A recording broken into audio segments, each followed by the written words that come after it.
Madame, monsieur, bonsoir, bienvenue dans l'épisode 4, le vrai cette fois-ci, de Giovanni Marchienne. Je m'excuse d'entrée de jeu parce que j'ai pas réussi à encoder, à enregistrer en tout cas le son de mon micro pendant que je jouais, donc vous avez un commentaire en diffusé, pas en live, enfin voilà. Donc on referme la cage et on continue avec le plan d'origine, hein, donc Christiane Musdaï, elle est dans sa cageunette.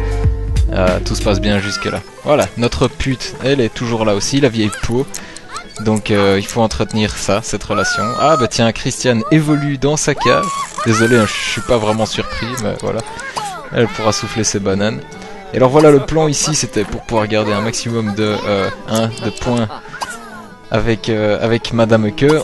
Je m'étais dit que j'allais mettre ma vieille, enfin Giovanni allait mettre sa frite dans sa vieille moule de Zélande. Et oh, quelle est cette proposition de mariage? Effectivement, on a un choix. Je pense que c'est parce que Christiane évolue. Et cette proposition va se faire sur le pot. Coïncidence? Je ne pense pas. Voilà. Donc, ben non, finalement, le mariage se fait dans le jardin. C'est déjà une amélioration par rapport à la toilette du premier mariage de Giovanni. Et bon, la vue, en tout cas, est meilleure sur la vue sur la maison du voisin plutôt que celle de Giovanni, qui est quand même vachement plus belle. Ça, c'est clair. Et qu'est-ce qu'on a ici? Le transfert. Et je me rends compte que Madame a une nettement plus belle maison que la mienne. Donc on va déménager dans la maison de Madame. Tout le monde va déménager, sauf que là, ben, je peux pas apparemment, on est trop pour la maison de Madame.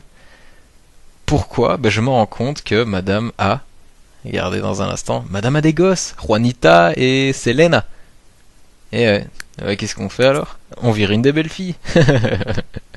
Et donc Juanita reçoit une maison gratuite pour elle, mais voilà, elle est dégagée, elle est foutue à la porte de sa maison parce que sa mère vient de se remarier avec un gros porc et toute sa famille. Ouais, parfait, ils sont pas beaux là comme ça. Ouais, ils sont nickel, hein. Ils sont nickel, voilà. Et ouais, et donc vous allez voir la nouvelle maison, quelle bâtisse, hein. On passe de la caravane au mobil-home là. Et bien sûr, Giovanni, tout à coup, qui a les fonds de son nouveau mariage et de sa nouvelle maison, va commencer les travaux. Et qu'est-ce qu'il fait, bien sûr? Commence par s'acheter la plus belle et la plus grande et la plus chère télé du jeu. Tu peux pas tester si l'ex range ton 46 pouces à côté de ça. Deuxième achat de Giovanni qui dilapide l'argent de sa femme. Et ouais, la Corolla, jaune bien sûr, la Corolla. Fort important. On a 2 slots dans le garage, donc on pourra peut-être par après loger encore plus de gosses à côté des voitures. Comme ça ils pourront jouer aux pompiers carrément, j'en sais rien, tu vois, en attendant, tout sera nickel. Alors. Ah oui, aussi, bonne nouvelle. Donc voilà, jaune la Corolla. Mais bien sûr, bonne nouvelle.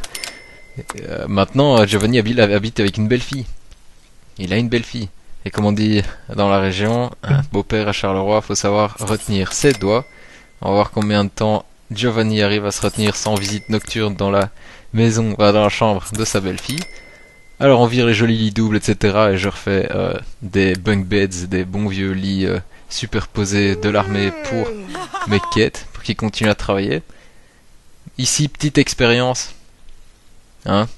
C'était pour voir si effectivement je pouvais noyer les Sims. Je me souviens que dans le 1, c'était une méthode pour se défendre contre les voleurs. Dans le 2, je crois que tu pouvais faire ça aussi. Donc voilà, on essaye. Et pas de bol, Christiane arrive à sortir son gros cul. Moi qui croyais que les noirs ça coulait, elle arrive à sortir son gros cul de la piscine. Voilà. Donc on laisse tomber cette méthode là. Et transition du coup vers la bonne vieille méthode. Voilà, on lui construit une bonne vieille cage à femme de luxe. J'ai essayé de lui faire une cave, mais en aplatissant le terrain et en essayant de construire sur le terrain une fois creusé, c'est pas joignable. J'ai du mal à joindre ça avec des escaliers, des trucs comme ça. Donc soit pas de cave cette fois-ci. Première tentative, c'était de la brûler. Donc j'ai été caser quelques barbecues là à l'intérieur. Vous verrez, barbecue, trucs en tout genre. Donc ici on va taper des carpettes. Ça c'est trop grand aussi. Trop grand, enfin là ça passe pas. Et voilà, celui-là non plus. Donc on va taper des ronds, on va en mettre un maximum. Voilà, donc essayez de la faire brûler quoi. Bon, j'étais un peu déçu pour la Corolla, hein. Enfin c'est bon aussi, c'est quand même la Corolla dont Giovanni rêvait pour mettre le cochon à l'arrière. Mais j'aurais bien voulu qu'il y ait des camionnettes à rideaux, ça aurait été nickel. De toute façon, ah oui, il y a une école dans ce jeu, donc je peux aller faire la sortie des écoles. On va s'arranger pour faire ça un jour. On va s'arranger pour ça. Alors ici on voit Giovanni dans son ancienne maison. Pourquoi? Bah Giovanni, ce gros porc, a oublié son gosse dans son ancienne maison. Donc il y retourne. Normalement on verra peut-être Juanita dormir là aussi, qui a emménagé là. Voilà, Giovanni a oublié son quête, il s'en rend compte 24 heures plus tard. Écoute, le petit il a passé par terre, donc il se déplace pas tout seul. Et on clôture avec... Enfin on clôture... on clôture pas, mais c'est juste en pensant aux clôtures, ça m'a fait rire, c'est venu tout seul. C'est dur à traiter l'autisme. Et donc Gio se construit son petit cimetière, hein. Puisque dans le fond on a déjà une tombe à ranger, celle de sa première femme. Et puis il y en a 2-3 qui arrivent, hein. Christiane, sa nouvelle femme qui devrait aussi avoir un accident, un petit accident, un de ces 4. Bon, Selena, s'il se plie pas, s'il continue à résister aux avances de son beau-père, elle devra aussi finir par passer à la casserole, sauf, bien sûr, si elle se décide à commencer à travailler, on crache jamais sur ça. Voilà, donc, ma niggas, c'est tout, c'est tout, voilà, pour l'épisode 4 de Giovanni Marchen. Donc je m'excuse encore nouveau pour le foirage au niveau de l'enregistrement, c'est peut-être plus drôle quand c'est en live, j'ai dû recommenter un peu sur les images par après. La suite, l'épisode 5, lui, il s'annonce quand même vachement bien, étant donné que tu vois la bâtisse dans laquelle Giovanni vit maintenant, en espérant qu'il fasse pas tout cramer, comme il a failli faire qu'il a fait pendant l'épisode 4 alpha. Maintenant, on attend que Christian y passe, de plus en plus d'enfants vont y passer, et puis alors après, finalement, moi je sais plus trop quoi faire, donc je vais aussi m'en remettre à la décision des geeks. Ce sera soit on revend la maison, on se refait une caserne de luxe pour tous les gosses qui travaillent, j'essaie quand même de trouver ce mode, soit Giovanni continue à vivre comme un prince ici et à enchaîner les femmes. You already know. I walk up in the corner store, smelling like some dro.